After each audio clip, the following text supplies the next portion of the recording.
Assalamualaikum warahmatullahi wabarakatuh. Waalaikumsalam warahmatullahi wabarakatuh.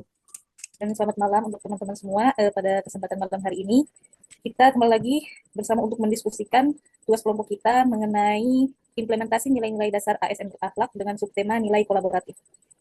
Mungkin untuk tahapan kegiatannya sendiri, kalau dari saya ada usul untuk pengadaan sertifikat tanah wakaf. Apakah teman-teman setuju atau mungkin ada yang saran lain kah? Setuju, Setuju. Pak. Setuju. Setuju, Kak. Kalau untuk tahapan kegiatannya sendiri, kira-kira nih teman-teman ada saran kah? Kalau dari aku yang pertama tuh kita mengidentifikasi tanah-tanah wakaf yang belum bersertifikat di wilayah kerja, terus menginventarisasi data dari KUA, pemerintah desa atau kelurahan, dan masyarakat. Mungkin dari saya, Mbak, Iya, boleh. berkoordinasi dengan Kementerian Agama, pemerintah daerah, dan tokoh masyarakat terkait lokasi dan status tanah wakaf. Mungkin satu lagi Kak dari saya.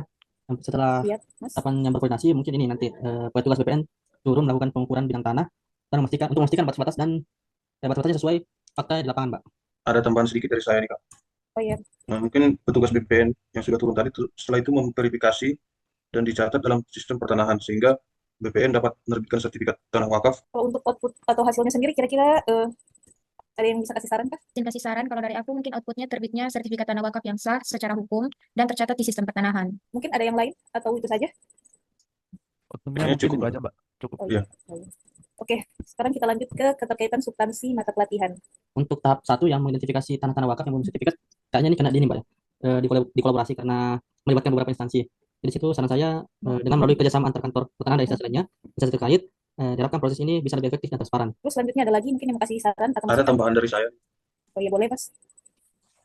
Untuk tahap kegiatan satu sendiri mungkin ada nilai akuntabelnya juga, yaitu bertanggung jawab dalam pengumpulan dan inventarisasi data yang akurat, valid, dan legal untuk memastikan kepastian hukum di tahap selanjutnya.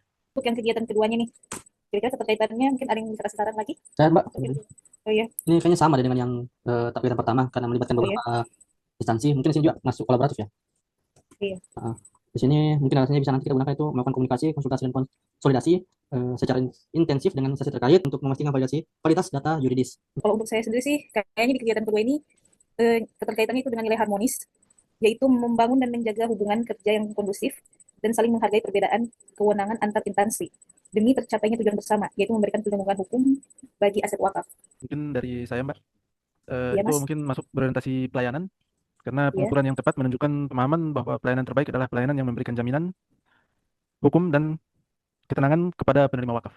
Saya mau menambahkan untuk yang ketiga itu nilai kompeten juga masuk menurut saya karena pelaksanaan pengukuran dan pemetaan menggunakan metode dan teknologi pertanahan yang tepat dan sesuai standar teknis BPN harus menjamin akurasi data spasial. Jadi membutuhkan nilai kompeten. Keempat, mungkin ada saran lagi mungkin? Dari saya mungkin, Mbak, kayaknya itu masuk Iya, Mas. akuntabel terkait proses verifikasi data yuridis yang dilakukan secara cermat dan independen untuk memastikan kebenaran dan legalitas perolehan tanah wakaf serta bebas dari sengketa. Mungkin untuk kontribusi terhadap visi dan misi organisasi, ada yang bisa kasih saran?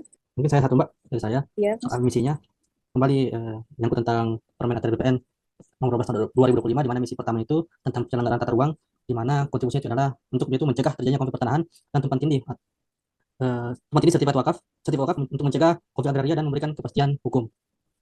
Terus yang kedua itu tentang pelayanan pertanahan, di mana nanti ini diharapkan kegiatan ini mewujudkan sistem pendaftaran dan layanan pertanahan berbasis digital dan terintegrasi. Untuk tujuan sendiri ada mengacu ke tujuan satu itu yang kepastian hukum itu, Pak, yang mewujudkan kepastian hukum hak atas tanah. Jadi outputnya langsung dari penerbitan sertifikat. Kemudian ada juga yang tujuan 4, layanan berkualitas, yang terwujudnya layanan pertanahan dan tata ruang yang berstandar internasional. Tambahan aja, Mbak, dari saya Iya. terkait Iya. Asta Cita, kayaknya itu Asta yang masuknya itu Asta Cita 7 sama 8 terkait reformasi hukum dan birokrasi serta penyelenggaraan lingkungan dan kesejahteraan. Lanjut ke penguatan nilai organisasi. Izin, Mbak, kalau dari saya itu Kepmen 115 garing SKOT 02 garing 5 2020 tentang melayani, jadi melaksanakan pelayanan jemput bola atau identifikasi pengukuran di lapangan untuk mempermudah nazir dan masyarakat. Terus ada profesional, jadi melakukan identifikasi, pengukuran, dan verifikasi data yuridis secara cermat dan sesuai kaidah teknis pertanahan. Yang terakhir itu sertifikat yang diterbitkan valid dan tidak menimbulkan sengketa, menjamin kepastian hukum tanah wakaf. Itu saja dari kelompok kami. Terima kasih. Assalamualaikum warahmatullahi wabarakatuh.